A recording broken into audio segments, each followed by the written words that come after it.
বৃহস্পতিবার পরিবহনের নতুন ভাড়া নির্ধারণ। অযৌক্তিক ভাড়া বাড়ালে রাস্তায় নামার হুঁশিয়ারি যাত্রী কল্যাণ সমিতির। হাসপাতালে 10 জন করে আনসার মোতায়েনের ঘোষণা স্বাস্থ্যমন্ত্রীর। বাংলাদেশকে শাস্তি দিল আইসিসি। দর্শক, সোনালী নিউজের আজকের আয়োজন সোনালী সারাদিনে সবাইকে স্বাগত জানাচ্ছি। দিনের শীর্ষ নিউজগুলো নিয়ে সাথে আছি আমি দিলরুবা খান। শুনছিলেন শিরোনাম, এবারে বিস্তারিত। বাস, ট্রাক সহ পরিবহনের নতুন ভাড়া নির্ধারণ নিয়ে বৃহস্পতিবার সিদ্ধান্ত হবে বলে জানিয়েছেন সড়ক পরিবহন ও সেতুমন্ত্রী শেখ রবিউল আলম। বুধবার সচিবালয়ে জ্বালানি তেলের দাম বাড়ার কারণে নতুন বাস ভাড়া নির্ধারণ সংক্রান্ত বৈঠক শেষে সাংবাদিকদের সঙ্গে আলাপকালে তিনি একথা জানান। সেতুমন্ত্রী বলেন, সভায় পরিবহনের নতুন ভাড়া নির্ধারণ হয়নি। বাস, ট্রাক সহ পরিবহনের নতুন ভাড়া নির্ধারণ নিয়ে বৃহস্পতিবার সিদ্ধান্ত হবে। অযৌক্তিক ভাড়া বাড়ালে রাস্তায় নামার হুঁশিয়ারি যাত্রী কল্যাণ সমিতির। বাস ও লঞ্চে একচেটিয়া ভাড়া বৃদ্ধি করা হলে সারা দেশে কঠোর আন্দোলনের ঘোষণা দিয়েছে বাংলাদেশ যাত্রী কল্যাণ সমিতি। সংগঠনটি অভিযোগ করেছে, আন্তর্জাতিক ভোক্তা অধিকার আইন উপেক্ষা করে মালিক সমিতিগুলো অযৌক্তিকভাবে ভাড়া বাড়ানোর পায়তারা করছে। বুধবার এক বিবৃতিতে সংগঠনের মহাসচিব মোহাম্মদ মুজাম্মেল হক চৌধুরী বলেন, জ্বালানি তেলের মূল্য সামান্য বাড়ার সুযোগে বাস ও লঞ্চ মালিকরা অতিরিক্ত হারে ভাড়া বাড়ানোর চেষ্টা করছে, যা সম্পূর্ণ অযৌক্তিক এবং যাত্রী স্বার্থ বিরোধী। চিকিৎসকদের নিরাপত্তার জন্য প্রতি উপজেলা স্বাস্থ্য কমপ্লেক্স ও অন্যান্য বড় হাসপাতালে অস্ত্রসহ 10 জন করে আনসার সদস্য মোতায়েন করার ঘোষণা দিয়েছেন স্বাস্থ্যমন্ত্রী সর্দার সাখাওয়াত হোসেন। সম্প্রতি কয়েকটি হাসপাতালে চিকিৎসকের উপর হামলার ঘটনায় এ ব্যবস্থা নেওয়া হয়েছে বলে জানান স্বাস্থ্যমন্ত্রী। আজ বুধবার দুপুরে রাজধানীর শাহবাগে বাংলাদেশ চীন জয়েন্ট সার্জিক্যাল ক্লিনিক চালুর লক্ষ্যে স্বাক্ষরিত সমঝোতা স্মারক অনুষ্ঠান শেষে সাংবাদিকদের প্রশ্নের জবাবে স্বাস্থ্যমন্ত্রী এসব কথা বলেন। হামিদ টিকা প্রসঙ্গে স্বাস্থ্যমন্ত্রী বলেন, দেশে আগামী 6 মাসের টিকা মজুদ আছে। পরবর্তী 6 মাস এটি দিতে কোনো সমস্যা হবে না। কোনো ধরনের টিকার সংকট নেই। লোকবল সংকট নিরসনে শিগগিরই 1 লাখ স্বাস্থ্যকর্মী নিয়োগ দেওয়া হবে। চলতি বছর 2025-26 অর্থ বছরের বোরো মৌসুমে ধান, চাল ও গমের সংগ্রহ মূল্য নির্ধারণ করেছে সরকার। এবছর 36 টাকা কেজি দরে ধান, 49 টাকা কেজি দরে সিদ্ধ চাল কিনবে সরকার। এছাড়া আতপ চাল 48 টাকা কেজি এবং 36 টাকা কেজি গমের দাম নির্ধারণ করা হয়েছে। বুধবার সচিবালয়ে খাদ্য পরিকল্পনা ও পরিধানক কমিটির সভায় সরকারি এ দাম নির্ধারণ করা হয়। সভা শেষে গণমাধ্যম এসব তথ্য জানান স্বরাষ্ট্রমন্ত্রী সালাউদ্দিন আহমেদ। সিদ্ধান্ত অনুযায়ী ধান 3 মে থেকে ও চাল 15 মে থেকে সংগ্রহ শুরু করবে সরকার। ধান ও চাল সংগ্রহ চলবে 31 আগস্ট পর্যন্ত। জাতীয় বেতন commission, judicial service pay commission এবং সশস্ত্র বাহিনী বেতন কমিশন সংক্রান্ত সুপারিশ প্রণয়ন কমিটি পুনর্গঠন করেছে সরকার। মন্ত্রিপরিষদ সচিবকে আহ্বায়ক করে 10 সদস্যের কমিটি গঠন করা হয়েছে। মঙ্গলবার মন্ত্রিপরিষদ বিভাগ থেকে এ সংক্রান্ত প্রজ্ঞাপন জারি করা হয়েছে।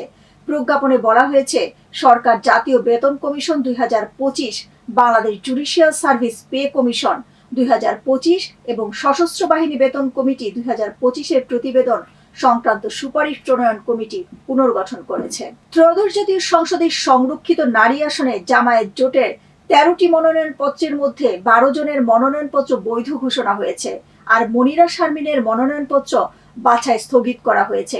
বুধবার নির্বাচন ভবনের অডিটোরিয়াম রিটার্নিং কর্মকর্তা মঈনুদ্দিন খান এই সিদ্ধান্ত দেন।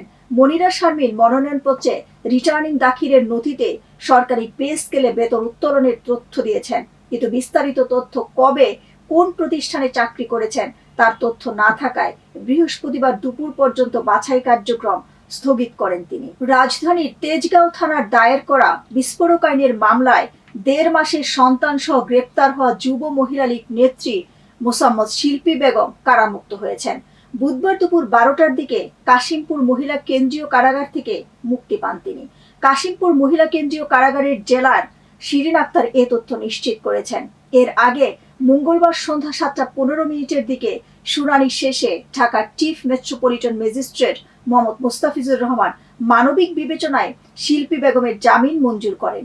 এদিকে ওই নেত্রীকে কাশিমপুর কারাগার থেকে নিতে তার পরিবারের সদস্য ও সহকর্মীরা সকাল হতেই কারাগার ফটকে অপেক্ষা করেন।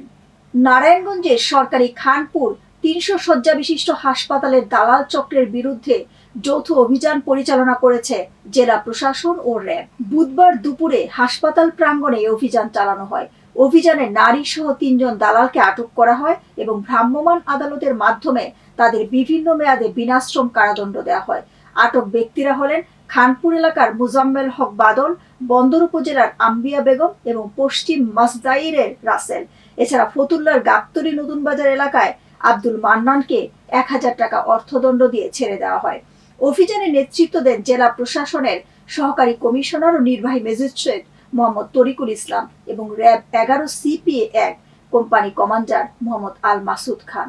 টানা 24 ঘন্টার কর্মবিরতি শেষে কাজে ফিরেছেন রাজশাহী মেডিকেল কলেজ হাসপাতালের ইনচার্জ চিকিৎসকরা। বুধবার সকাল 9টায় হাসপাতালের জরুরি বিভাগে ইনচার্জের কক্ষে এক প্রেস ব্রিফিং এর মাধ্যমে তারা কর্মবিরতি প্রত্যাহারের এই ঘোষণা দেন।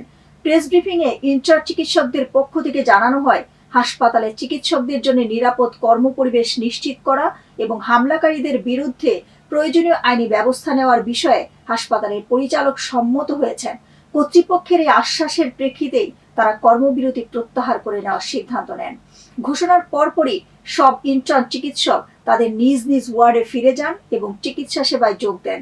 এর আগে হাসপাতালে মব সৃষ্টি করে চিকিৎসকদের উপর হামলার প্রতিবাদ এবং নিরাপদ কর্মপরিবেশের দাবিতে মঙ্গলবার সকাল 9টা থেকে 24 ঘন্টার কর্মবিরতির ডাক দিয়েছিলেন ইনচার্জ চিকিৎসকরা। এবারে আন্তর্জাতিক প্রসঙ্গ।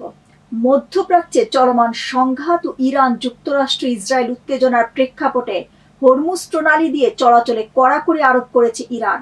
এর ফলে বাংলাদেশের পতাকাবাহী জাহাজ বাংলার জয়যাত্রা, ইরানি নৌবাহিনী ও ইসলামিক বিপ্লবী গার্ড কোরের অনুমতি না পাওয়ায় প্রণালী পার হতে পারছে না। ঢাকায় কূটনৈতিক সূত্রগুলো মনে করছে, সাম্প্রতিক সময়ে মধ্যপ্রাচ্যের সংঘাত নিয়ে বাংলাদেশের কিছু অবস্থান ইরানের অসন্তোষের কারণ হতে পারে। তবে সাবেক কূটনীতিকরা বলছেন, পররাষ্ট্র নীতিতে নিরপেক্ষতা ও আন্তর্জাতিক আইনের প্রতি অবস্থানের ব্যাখ্যায় এই জটিলতা তৈরি হয়েছে। বাংলাদেশ আশা করছে কূটনৈতিক আলোচনার মাধ্যমে দ্রুতই সমস্যার সমাধান হবে এবং জাহাজটি নিরাপদে হরমুজ প্রণালী পার হতে পারবে। এবারে খেলার সংবাদ। নিউজিল্যান্ডের বিপক্ষে জয়ে 3 ম্যাচের ওয়ানডে সিরিজে সমতা ফিরেছে বাংলাদেশ। ম্যাচ জিতলেও ক্রিকেটের নিয়ন্ত্রক সংস্থা আন্তর্জাতিক ক্রিকেট কাউন্সিলের শাস্তির কবলে পড়তে হয়েছে টাইগারদের। সোমবার দ্বিতীয় ওয়ানডেতে নিউজিল্যান্ডের বিপক্ষে স্লো ওভার রেটের দায়ে ম্যাচ ফির 10% জরিমানা করেছে আইসিসি। বুধবার এক বিবৃতিতে বাংলাদেশকে শাস্তি দেওয়ার কথা জানিয়েছে আইসিসি। জানা গেছে, আইসিসি আচরণবিধি অনুযায়ী নির্ধারিত সময়ের মধ্যে বল করতে না পারলে প্রতি ওভারের জন্য ন্যূনতম 5% ম্যাচ ফি জরিমানার বিধান রয়েছে। নির্ধারিত সময়ের মধ্যে 2 ওভার কম করায় এই শাস্তি আরোপ করেছেন এমিরেটস আইসিসি এরিচ প্যানেলের ম্যাচ রেফারি এন্ড্রি প্রাইক্রফট। এবারে বিনোদন সংবাদ। 2 দিন আগে দ্বিতীয় সন্তান আগমনের সুখবর দিয়েছিলেন বলিউড অভিনেত্রী দীপিকা পাড়ুকোন।